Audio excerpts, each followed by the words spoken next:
Castle Goddamn Vania.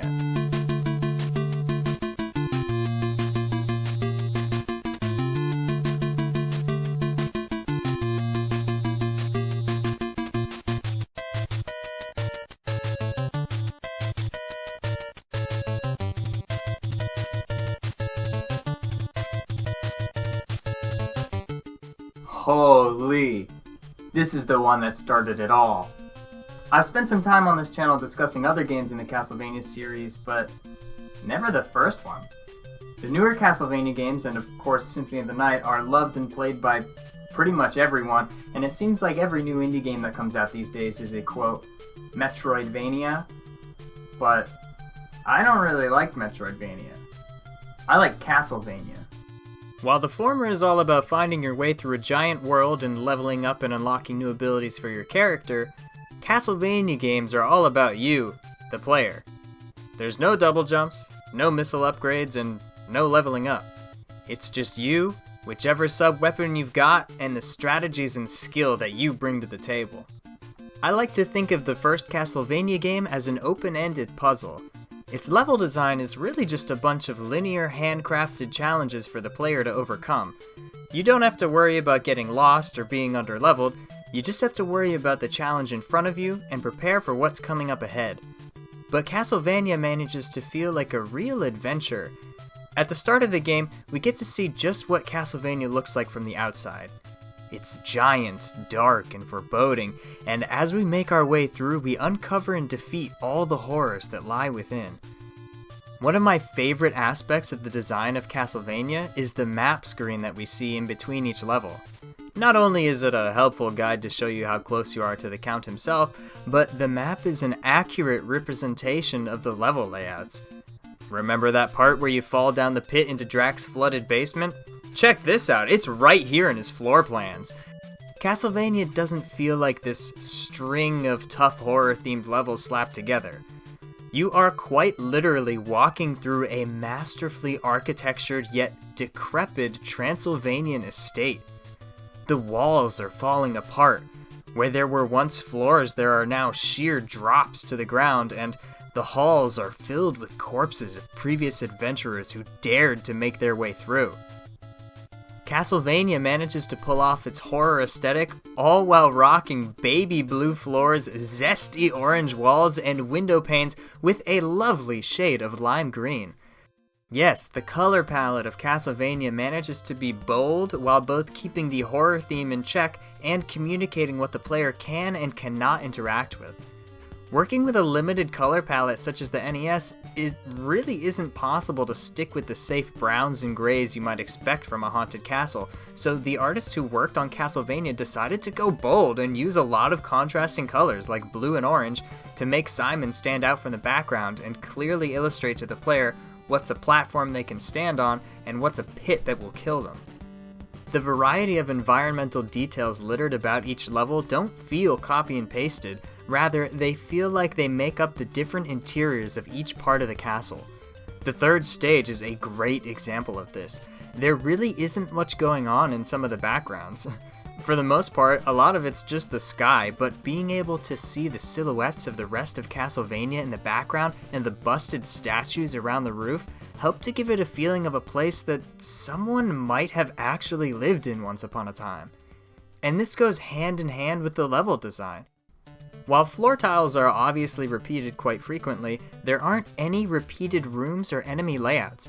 Everything is entirely unique, which not only adds to the feeling of Castlevania being a real place, but makes the game easier to memorize for a player trying to beat it for the first time. Oh yeah, this is the place with the pumas that jump down from the stairs. Oh, I remember this! The bats can knock you off this raft here. Oh, no, this is the hallway where the knights and Medusa heads and then death. As we make our way through Castlevania, we can identify the different rooms that we walk through, not only because of the change in palette and structure, but because of each new song that plays as we make our way further. Think of a game like Super Mario Bros., or even the improved Super Mario World. As you make your way through either of those games, we end up hearing the same songs over and over again.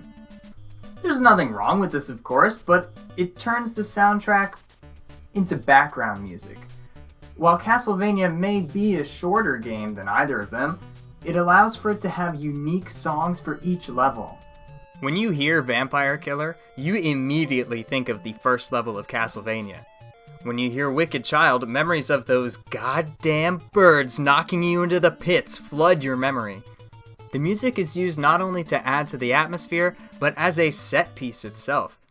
The NES couldn't have giant graphical set pieces like later consoles could, so the composers made the most of the sound chip to have the music be its own set piece, making each part of the castle feel both distinct, but also as one part of a larger entity. Castlevania just wouldn't be Castlevania without its brilliant soundtrack.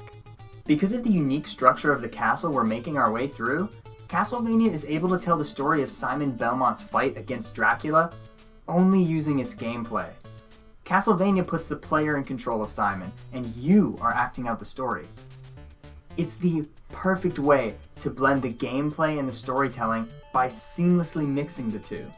The story of Castlevania may be a simple one, but its simplicity is what makes it exciting.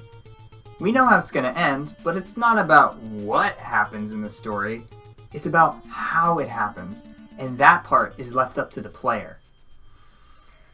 To some extent.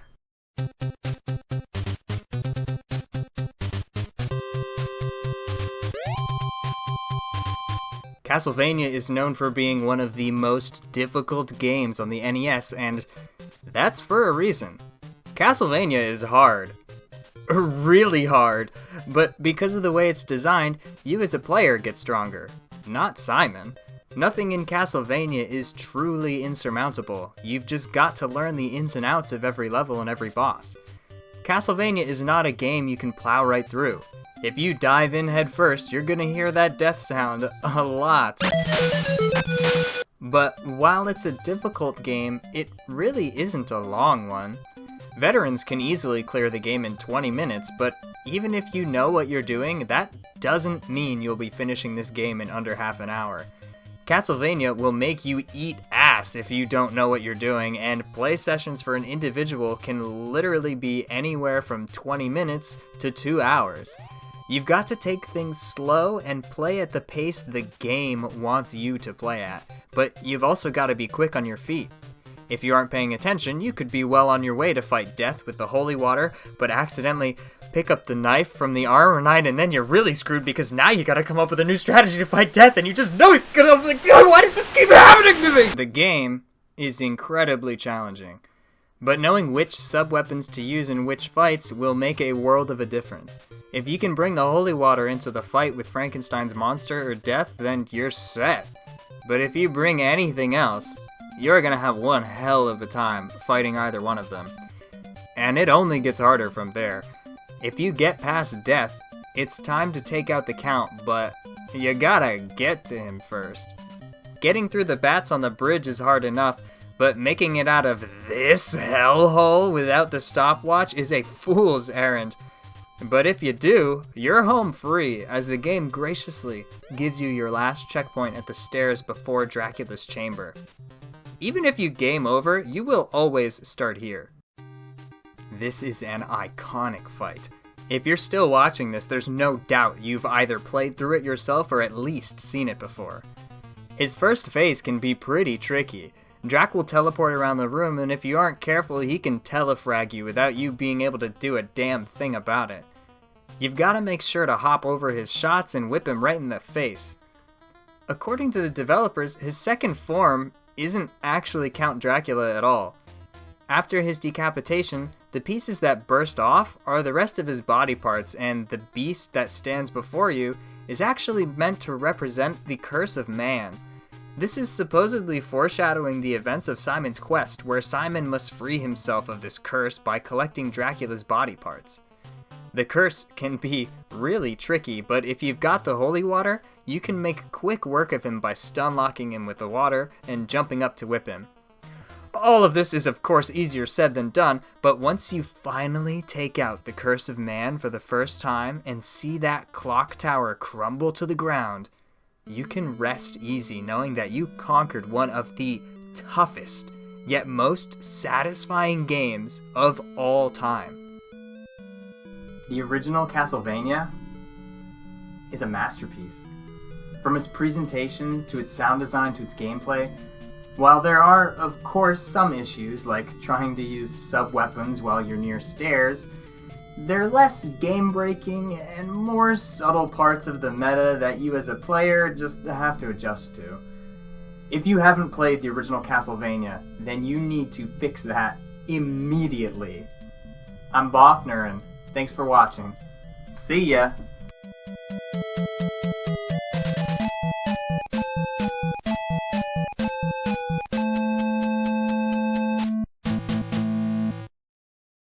And I was specifically thinking about the Medusa heads because it's so difficult to predict sine waves for whatever reason. Oh my god, you lucky duck. Oh my god, you're killing this. Oh, no, I'm not. I'm dead. Do I lose the 2? Yeah.